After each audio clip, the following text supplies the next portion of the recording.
IFTIS is our chosen manufacturer for feeding.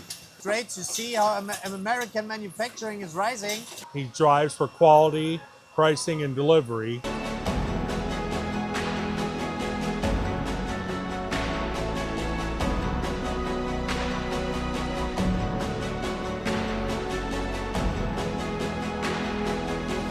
Today we are here right at NEAPCO Components in Nebraska, and I'm glad to have Tom Wilkinson over here. Hi, nice to meet you, Tom. Nice to meet you.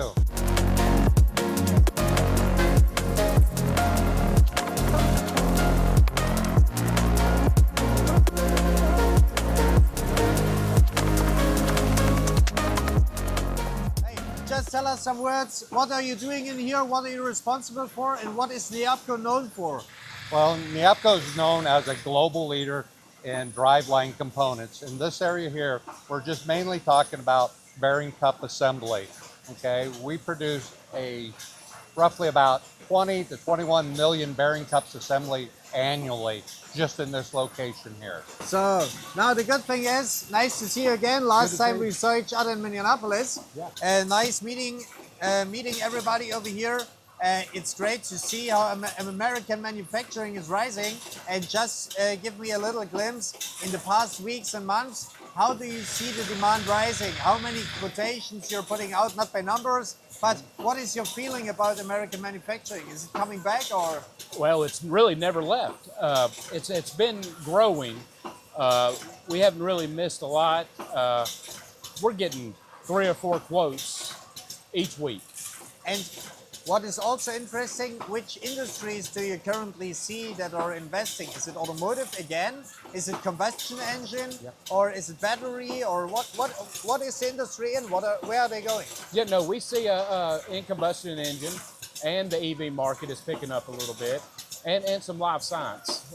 We see a bunch of manufacturers making the single part components, sending to the large OEMs. Thank you, Aaron. To Thank see you. you. And now we just take Brian also over here. Okay. Brian is a little bit shy in front of the camera, but anyway, we will take him over here and show you some insights also from Latin, who built that machine.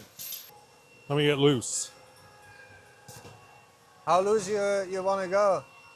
Huh? What? Bro, what are you talking about, man? Brian, nice to see you over here.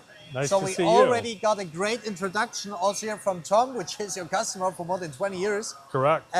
So why do you like working together also with NEAPCO Components? Well, we built a good relationship, long rapport working with Tom. Tom's been here since the beginning. Tom knows what he wants. He drives for quality, pricing, and delivery, which is what we meet. That's what our company standards are. If I ask you today, 2025, end of 2025, what do you expect? Where's the industry going till 2030 here in the US? The industry, from what we can tell right now, is definitely shifting back to gasoline combustion engines and also hybrid.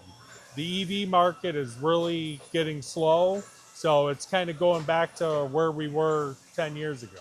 And you see the economy rising, or? Yes, lots of requests for the gasoline engine components. Correct. Transmissions, the old style 8-speed, 10-speed transmissions that use these products as well. Great. So also great to see the big engines coming back, right? It is great. Great. Thank you, Brian. Thank you. So I see a lot of cars hanging above each and every machine. Are there any vehicles you can name that your components are integrated? We supply all the big 3, obviously, but our biggest customer is Ford, and we supply all the drive shafts to Ford on the F-150 truck. Ah, great. So the big boys are relying on components from NEAPCO. Absolutely. Absolutely. The machines we see over here, tell us something about them. How long are they running, and what are you assembling over here? Well, what we're doing here is we're doing a bearing cup assembly process here. And what we're doing is we're inserting needles into a cup. And it's a little bit more than just that, because you can see that there's nobody here running. There's nobody feeding it. So it's a completely automated system. The automation of the feeding system is supplied by IFTIS and the machine builder of Latin.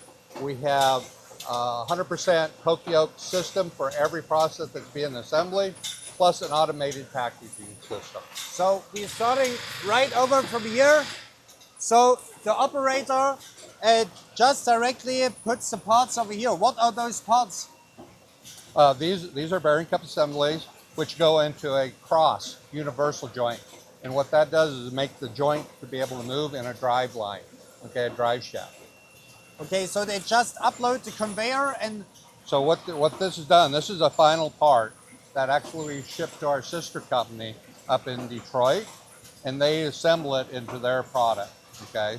So we are a supplier of the bearing cup assembly to them. So this is the final component you're shipping. Yes. So we can start right over at the front. Sure. So that you can just describe us Sure. how the machine works. Sure.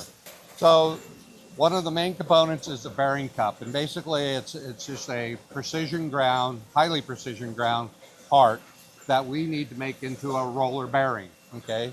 So the first part of it is the bearing cup itself, okay? So through this process here, there's several different stations that's got to happen. There's a thrust washer in the bottom of that. Without getting too technical, what it does is make a positive lock-up position so you don't get balance issues within your drive shaft. So at first you feed them, you separate them over here, then they come in here. Yes. What is the first step of manufacturing? Okay, this is where the thrust washer is being inserted with it. It's fed directly from a container in back that the operator will fill, and it vibrates it and sorts it to the condition for the right orientation to be inserted into the cup. Okay. It's also 100% inspected by a laser here. The next step is we're going to do a greasing of the ID of the cup, and the reason we have to grease the ID, there's a lighter in there. Yeah, just sitting here. Okay. Is we need something to retain the needle in its position. So after that, it's pre-greased. It then goes into a needle insertion station. Okay, it accumulates the needles and then inserts it. After that, we have 100% poke yoke. Obviously, it's inspected by a Cognex vision system. And each station, it also has a reject if there was anything that was wrong. So those are a lot of processes integrated over here, a lot of checking you have. So tell us something about the numbers. So for how many years the machine is being running? You told me, and it was insane, the numbers you just mentioned. Yes, it's insane how many bearing cups we actually make a year, annually.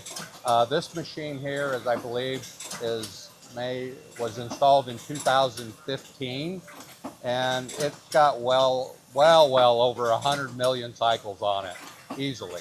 And now let's talk about uptime, what everybody is complaining about. Uptime. Okay, that's the key.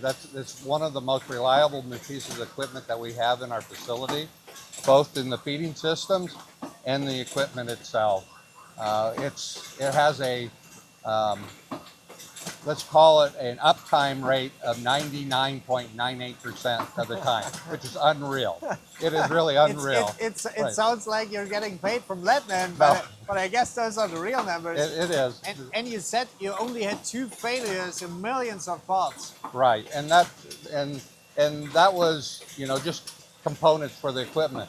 The other thing is quality. Quality. You can't ship a single bad part to an OE customer. And the last time we had one was 38 million parts ago. We had one, and it actually had a seal that was undersized that we didn't catch. So we adjusted the process some, and now we catch that. So that was over 2 years ago. So maybe that's because we are here today. We showcase also IFSIS and that. And so what are your real thoughts on that, on those two companies, also on IFSIS, if you see those feeding systems in a case of a manufacturer? Well, IFSIS is our chosen manufacturer for feeding. It's absolutely hands down the best feeding system over any type of vibratory system that we had. It's loaded at an ergonomic level, and you just fill it and walk away. It's trouble-free, reliable. It works. It works every day, all the time. And maybe that's something, those are always those small defined parts that make a good system a really great system. And what we see, there are a lot of companies who do bowl feeders and so on, but you have step feeders. So Correct. you're an engineer. What do you think? Why are step feeders, or what do you know why step feeders are better than bowl feeders? Step feeders, in my opinion, are a simpler process, which is more accurate. Bowl feeders has a tendency to determine on how much weight you put into it. So they speed up and slow down. You have a consistent result every time you use a step feeder like this.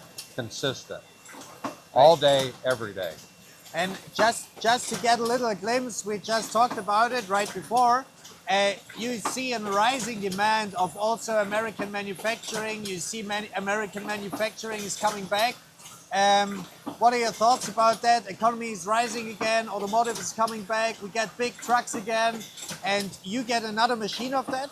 Yes, we are currently quoting another machine just because of the sheer volume and the demand that they're putting from our OE customers, yes. Man, So- great. So I'm really glad that we had the possibility to showcase the great technology, the products you're delivering, and yeah, just to give some insights of those awesome systems. Thank you for that. Thank you. So see you next time. We hope that was interesting for you to see how NEAPCO is doing over here. So bye-bye from Nebraska.